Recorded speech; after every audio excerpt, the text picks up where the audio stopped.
लाल button दबाकर हमारे channel को सब्सक्राइब कर लीजिए। और हाँ फ्रेंड्स, सब्सक्राइब बटन के बराबर में घंटी वाला बेल वाला आइकॉन दबाकर ओके दबाना बिल्कुल भी ना भूलें।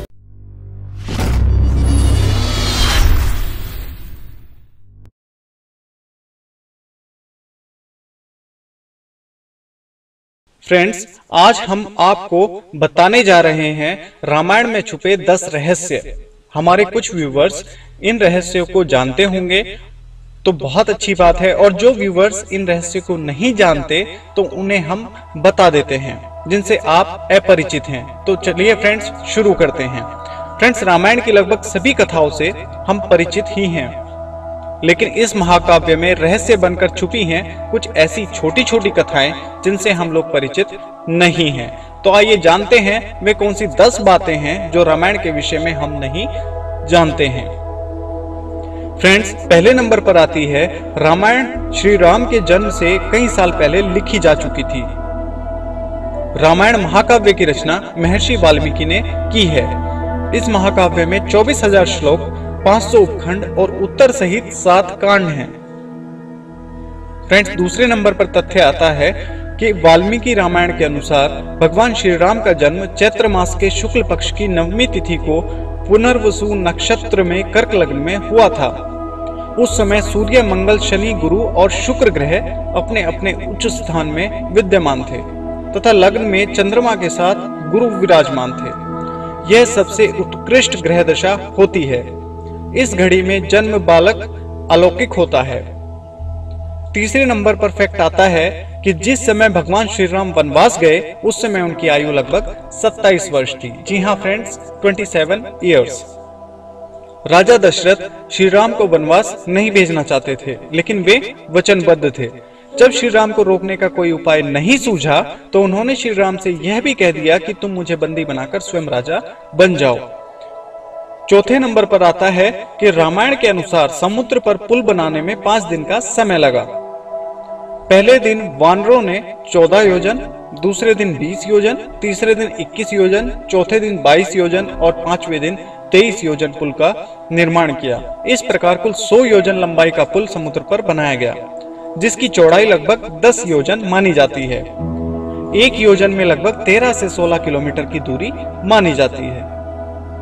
फ्रेंड्स, 5वें नंबर पर आता है कि सभी जानते हैं कि लक्ष्मण द्वारा शूर्पणखा की नाक काटे जाने से क्रोधित होकर ही रावण ने सीता माता का हरण किया था, लेकिन स्वयं शूर्पणखा ने भी रावण का सर्वनाश होने का श्राप दिया था, क्योंकि रावण की बहन शूर्पणखा के पति विद्युत जीव का वध रावण ने कर दिया था। तब शूर्पणखा ने मन ही मन रावण को श्राप दिया कि मेरे ही कारण तेरा सर्वनाश होगा। फ्रेंड्स, 6 नंबर पर आता है, कहते हैं जब हनुमान जी ने लंका में आग लगाई थी और वे एक सिरे से दूसरे सिरे तक जा रहे थे तो उनकी नजर शनिदेव पर पड़ गई। वे एक कोठरी में बंधे पड़े थे। हनुमान जी ने उन्हें बंधन मुक्त किया। हनुमान जी के बल बुद्धि की भी परीक्षा ली। जब उन्हें यकीन हो गया कि वे सचमुच भगवान रामचंद्र जी के दूत हनुमान जी हैं, तो उन्होंने हनुमान जी से कहा कि इस पृथ्वी पर जो भी आपका भक्त होगा उसे मैं अपनी कुदृष्टि से दूर ही रखूंगा, उसे कभी कोई कष्ट नहीं दूंगा। इस तरह शनिवार को भी मंदिरों में हनुमान चालीसा का पाठ होता है तथा आरती गाई जाती है।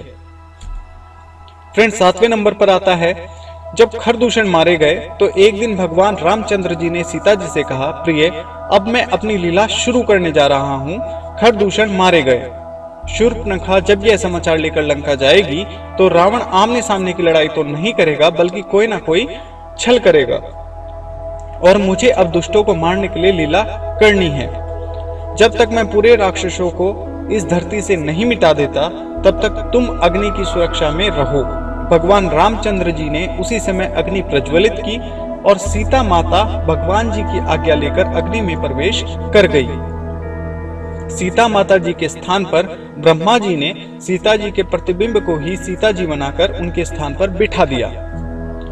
फ्रेंड्स, 8वें नंबर पर फैक्ट आता है कि अग्नि परीक्षा का जो सच है वो हम आपको 8वें नंबर में बता रहे हैं। रावण जिन सीता माता का हरण करके ले गया था वे सीता माता का प्रतिबिंब थी, और लौटने पर श्री राम ने यह पुष्टि करने के लिए कि कहीं रावण द्वारा उस प्रतिबिंब को बदल तो नहीं दिया गया। सीता माता से अग्नि में प्रवेश करने को कहा, जो कि अग्नि के घेरे में पहले से सुरक्षित ध्यान मुद्रा में बैठी थी। अपने प्रतिबिंब का संयोग पाकर मैं ध्यान से बाहर आई और राम प्रभु से मिली। फ्रेंड्स, 9वें नंबर पर तथ्य आता है कि आधुनिक काल वाले बंदर हनुमान जी नहीं थे। कहा जाता है कि कपि नामक एक वानर जाति थी। हनुमान जी उसी जाति के ब्राह्मण थे। शोधकर्ताओं के अनुसार भारतवर्ष में आज से 9 से 10 लाख वर्ष पूर्व बंदरों की एक ऐसी विलक्षण जाति विद्यमान थी जो आज से लगभग 15,000 वर्ष पूर्व विलुप्त होने लगी थी और रामायण काल के बाद लगभग विलुप्त ही हो गई। इस वानर जाति का नाम कपि था। मानवनुमा यह प्रजाति मुख और पूंछ से बंदर जैसी नजर आती थी। भारत से दुर्भाग्यवश कपि प्रजाति समाप्त हो गई है, लेकिन कहा जाता है कि इंडोनेशिया देश के बाली नामक द्वीप में अब भी पुच्छधारी जंगली मनुष्यों का अस्तित्व विद्यमान है। फ्रेंड, 10वें नंबर पर फैक्ट आता है कि विश्व में रामायण का वाचन करने वाले पहले वाचक कोई और नहीं बल्कि स्वयं भगवान श्री राम के पुत्र लव और कुश थे, जिन्होंने राम कथा का स्वयं अपने पिता श्री राम के आगे गाई थी। पहली राम कथा पूरी करने के बाद लव कुश ने कहा भी था, हे पितु भाग्य हमारे जागे, राम कथा कही राम के आगे। फ्रेंड्स, हमारे चैनल अक्षज एंटरटेनमेंट को लाइक, शेयर और सब्सक्राइब करें और नीचे कमेंट बॉक्स में अपने कीमती सुझाव हम तक पहुंचाएं। धन्यवाद।